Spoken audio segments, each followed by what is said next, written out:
They called her the quiet girl, the one you barely noticed, just a shadow slipping through hallways, careful not to draw attention, always clutching her backpack like a shield.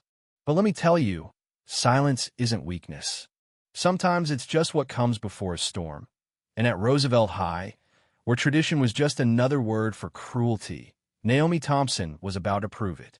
What started with whispers would turn into a wave that would break every old rule, shatter every comfort, and drag a whole community's secrets right into the light.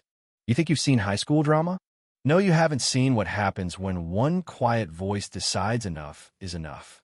Naomi's first Monday at Roosevelt felt like a trick. The sky was a postcard blue, the flags snapped in the breeze, and the buildings looked almost welcoming. But for her, everything had changed. 3 months since the accident, 3 months since the sirens and headlines, and the way her name disappeared beneath a stack of bigger stories. Now she lived with her grandmother, Miss Levern, in a tiny house that smelled like cinnamon and old books, where breakfast was always warm and Billie Holiday drifted from the record player on weekends. But safe and at peace are two different things, you know what I mean? Roosevelt was supposed to be a fresh start. Instead, Naomi was cast as the silent girl, the extra, in somebody else's story. She kept her head down, passing the trophy case, dodging the current of students who moved with the ease of insiders. Her locker was right by the science lab. She spun the dial, acting like she belonged, but her hand shook just enough to give her away. Then came the sound of sneakers on tile. Hunter Williams and his crew. Lexi with her cruel smile, Brett with his linebacker shoulders, Jackson chewing gum like he wanted to hurt it. "Hey, Einstein," Hunter called, lazy as you please. "How's life in the back row?" Naomi froze. She wished, prayed, maybe today they just passed by, but in high school, silence is an invitation. 15 minutes later, her books exploded onto the floor after a hard shoulder in the hallway. Lexi stood over her, voice syrupy sweet. "Who brings textbooks to survive high school?" Nobody helped. Brett snickered. Jackson snapped a photo.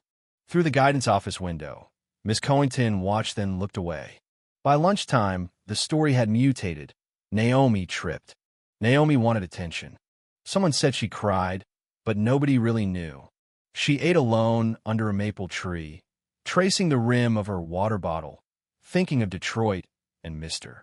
Clarence, her old dojo coach who used to say fire isn't chaos. Sometimes it's just warmth you haven't earned yet.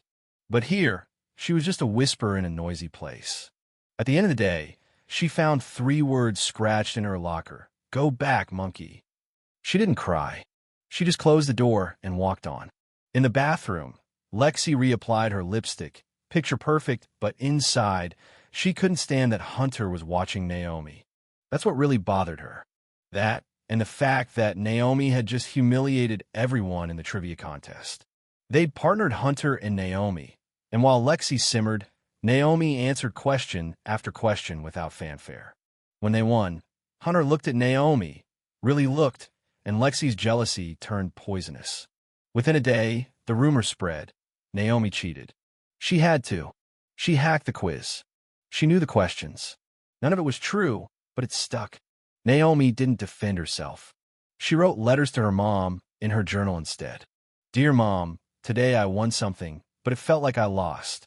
She kept those letters hidden in her backpack, but someone saw, and days later, a page showed up on the bulletin board for everyone to read. Lexi's doing, obviously. She writes to her dead mom? That's dark. After that, Naomi was tragic, crazy, obsessed with death. Her grief was public now. She moved through the cafeteria like a ghost. But a memory surfaced, Mr. Clarence, gentle, relentless, telling her, anger is noisy. Power is not. So when Brett and Jackson blocked her in the lunch line, Naomi just looked at Brett, eyes steady, and after a moment he stepped aside. That's how you change things, little by little, until suddenly, you don't move for them. They move for you. A few days later, Naomi stood on stage at the decathlon, her scores topping everyone's. Not because she memorized, but because knowledge was her refuge. As the applause faded, Hunter stared at her not with anger, but with a kind of haunted recognition. She reminded him of everything he tried to bury. But back at her locker, another threat. Next time it won't just be your books. That's the silence Naomi had learned to fear, not the quiet of solitude, but the hush before a storm. The next blow was public. Lexi accidentally ripped Naomi's shirt in the hallway, exposing her bra strap. Whispers flew, a camera snapped. Naomi reported it to Miss Coington, but the counselor's only advice? Don't jump to conclusions. You have had a lot of emotions lately, Naomi. Gaslighting, plain and simple. That night, Miss Levern, her grandmother, sent an email to the school board, to the PTA, to anyone who would listen. This is not just teasing. This is racial. This is being ignored. Her words spread like wildfire. Other parents shared stories. Suddenly, people were paying attention. But the attacks escalated. Naomi's locker was trashed. Her family photo slashed with the word freak. Still, she did not break. She started training again at home, the way Mr. Clarence taught her. Slow, controlled, fierce. She was ready. One morning, as she passed the bleachers, Hunter and his crew tried to ambush her, shove her, humiliate her. But Brett hesitated, told Hunter to stop. In the chaos, Naomi turned, redirected, sent Hunter sprawling. No violence, just precision. A janitor watched, and this time, he reported what he saw. The video of the confrontation spread before anyone could spin the story. Naomi silent, strong, undefeated. The school could no longer ignore her. Even the news covered it. The principal launched an investigation. The counselor was suspended, and Hunter's father, once a powerful donor, found himself powerless for the first time. Naomi's victory wasn't clean. She still carried scars, still heard the lies echo. Hunter sent an apology letter, real, raw, confessing how his family taught him power, but never grace. They met, eventually, in the guidance office. You reminded me of everything I'd never be brave enough to be, he said. You could have stopped, she replied. You chose not to. It wasn't about forgiveness. It was about showing up every day for the people who are watching. As the Harmony Project grew, Naomi refused to make it about herself. She made space for others. She built a movement, students telling their stories, standing together so no one would be invisible again. Even Hunter joined, quietly, cleaning up hate speech on the forums, learning to serve instead of dominate. 6 months later, Naomi stood backstage at the United Nations Youth Forum in Geneva, hand on the mic. But when it was her turn to speak, she passed the microphone to Amani, a younger girl she'd helped. Because true change, real, lasting, human change isn't about one voice rising. It's about making space for the next. The world keeps spinning new bullies, new battles, new voices learning to speak. But now, at Roosevelt High and far beyond, no one confuses silence for weakness anymore.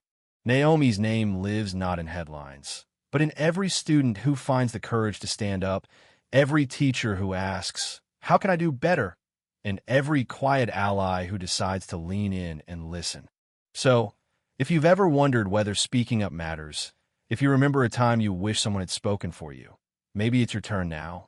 Share your story below. Let the world see there's more power in your voice than you think. And if you believe courage can change what justice, school, and community look like, join us. Because real change doesn't start with noise, it starts with someone brave enough to listen and brave enough to speak. Let that someone be you.